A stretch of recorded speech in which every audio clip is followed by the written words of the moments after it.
You ever watch anime and the plot has crazy potential?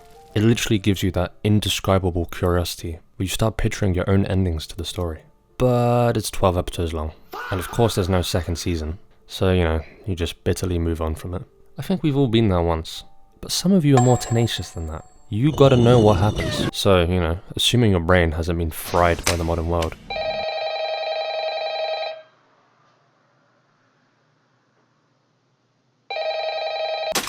You read the novels, a book, the purest form of information, and it's better than the anime? But how? Surely this can't be the case. Books are boring. Where are the colours and, the obnoxious fan service that we all love?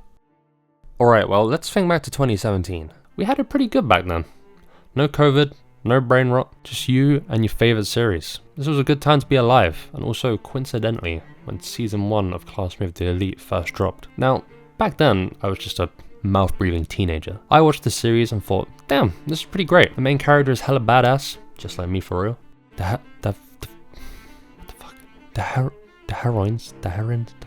female side characters were goated, and the mind games were pretty interesting. However, teenage me didn't know how to access the novels, or frankly cared back then, so I just moved on. 5 years later. 2022 arrives, we've just escaped the horror of COVID, and season 2, it's a miracle. And a year later, season 3. What the hell? Anyway, I watched these seasons together recently and thought, yeah, pretty good, I'll check out the novels. And how have I just read 30 volumes in 2 weeks? I don't think I've ever read that much in my life. As you can tell, I enjoyed it a lot. So much so, that I've only gone and made a damn channel about anime. Now, why did I feel that the books were so much better than the anime? I think my first piece of criticism would be the lack of internal monologue. It's pretty important, as it allows us to get inside the head of our main character. What are they thinking? How do they see the world? Now, this type of literary device is definitely easier to use in books. This is because every piece of information in most light novels is being told from somebody's perspective. While in anime, we view things as the outsider. We are the observer. And it's up to us to use visual cues to decide, what the hell's actually going on here. This isn't always the case though. We do hear characters' thoughts extensively in shows like Death Note, where this is crucial for the plot. I mean, God, imagine Death Note with no internal monologue. Very interesting.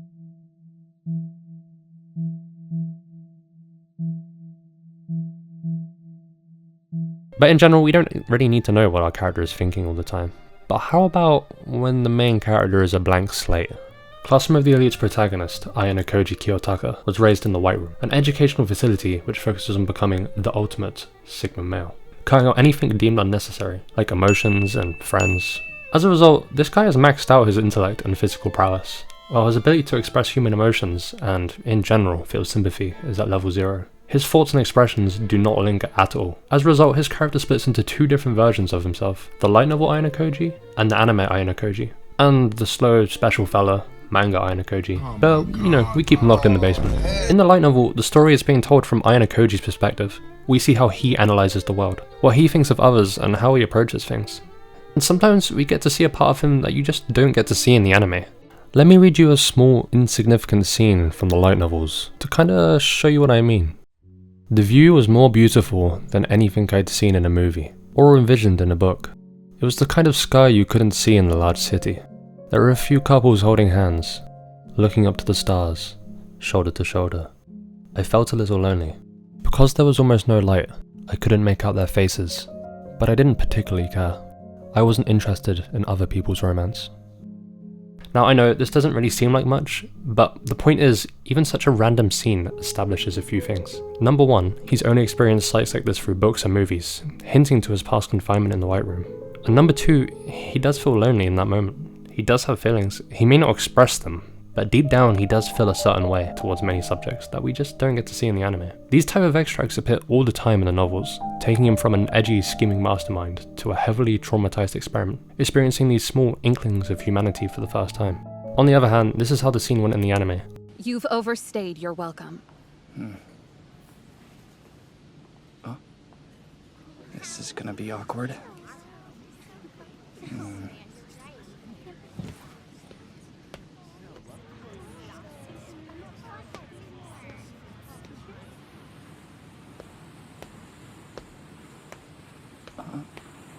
I mean, that's it.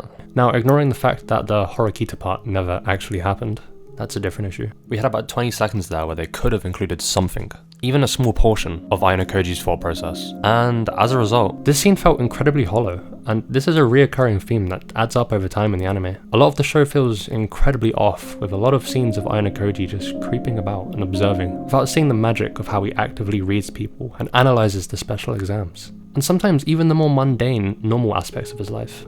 That magic is just gone. It kind of gives me that eerie feeling you get when you see a liminal space. Something's missing.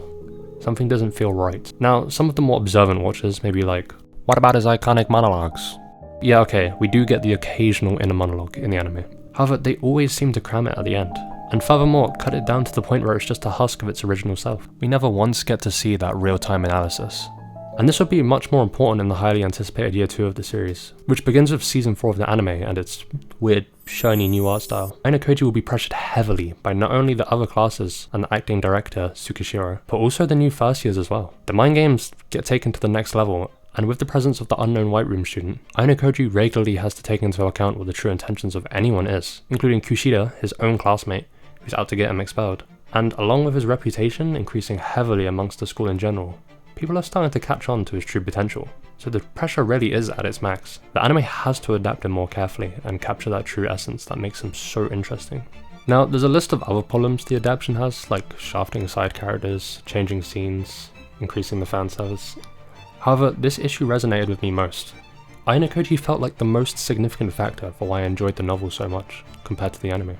But why is anime Ayanokoji still so popular? Well, that's because he's been mistaken for your classic manhwa protagonist, the badass, stoic, solo leveling copycat, who's super overpowered. And these type of characters are just insanely popular. I mean, they're basically being mass produced in South Korea. Your average viewer will enjoy hype moments and aura more than the insane payoff character development can have. And so, if you're looking to just turn your brain off and have fun, I think the anime is great. But personally, I just don't think it lives up to its predecessor so far. I'm not saying this to sound picky, I just think the potential this series has is insane. And no matter how I look at it, Ayanokoji just feels too different in the anime. Either way, I highly recommend the novels. With year 3 of the series release, there's no better time to read it. Like seriously, go read it now. And if you made it this far, thanks. I'm blushing.